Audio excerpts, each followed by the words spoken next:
One of the most traditional ways of drinking yerba mate is with a gourd. This is also called a mate in Argentina. The gourd, as you may well know, has a soft, natural interior, and they need to be cured before you use them. The reason for the curing process is because inside of the gourd is naturally bitter. It has a very bitter taste to it. So to eliminate that bitterness and make the gourd usable for yerba mate, we have to condition it.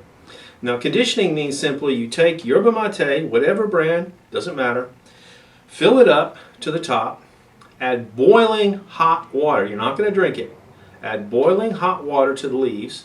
Let that soak in. It'll soak in for a little while. The level will go down, and then you fill it up again with more boiling hot water. You simply set that aside for 24 hours. The next day, you take and you clean it out.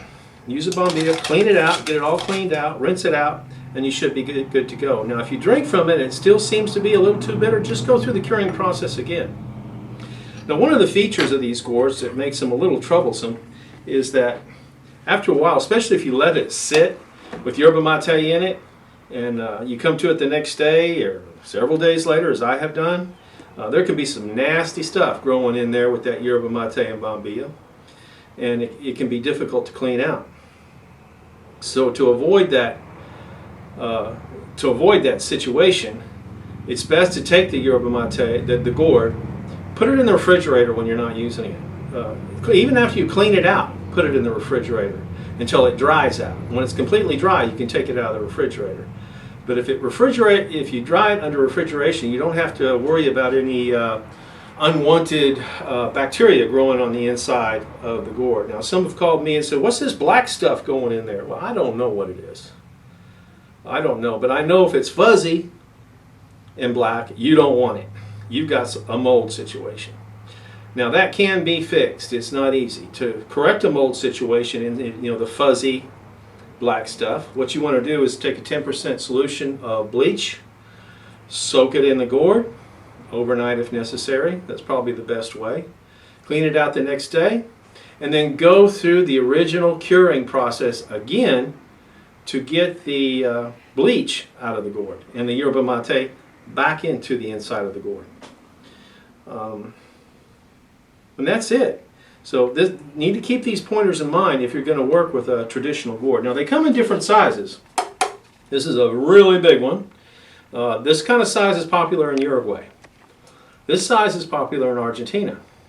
Reason being, in Uruguay, they use a much finer yerba mate, such as Canarias, and they like it strong. The stronger, the better. So they have this thing, and they've got their bombilla in there, and they let it sit in there for a while, and they'll drink it without adding water anywhere near as often. So it becomes much stronger and much more, and folks get much more of an effect from it. Okay. This is another form of mate. This one has aluminum in it, which is handy. They come in aluminum, ceramic, stainless steel. Very easy to clean. If you start off with one of these, you'll use them for a long time. They're easy to take care of and easy to maintain, and they clean out easily with soap and water. Then we go to the next type, which there are several. This one is the wooden mates. Some of them have metal on the outside and wood on the inside. This one is Palo Santo wood. Palo Santo wood is a very, very heavy wood. If I were to drop this in water, it would just sink. It does not float. It's very heavy.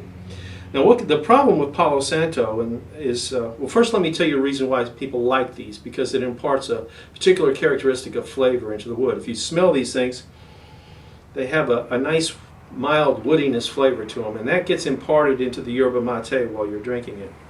It doesn't last forever, of course. After a while, it tastes just like the gourd or any other mate cup. But the Palo Santo cracks. That's the downside. All wooden gourds crack. That is the downside. But they don't have to crack. You can prevent it if you know what's going on. What causes the cracking is that when you put water on the inside, the wood on the inside starts to swell up and expand. But the outside won't swell as fast, especially with Palo Santo, because it doesn't take to water that well. Water can't get through the pores that well. So it will crack. To prevent that, you use it, you clean it out, and you leave it dry. Don't let it sit around with your mate or your water in it for any length of time. Now, if you want to be safe, the best thing to do is to soak the whole mate cup in water. Just put it in there, let it sink, keep it in there overnight, and that way all the wood expands evenly. And you'll have to do that from time to time because the outside will dry out and the inside stays wet.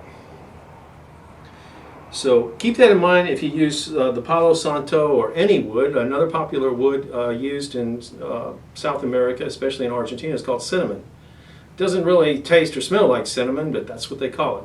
It's a soft white wood.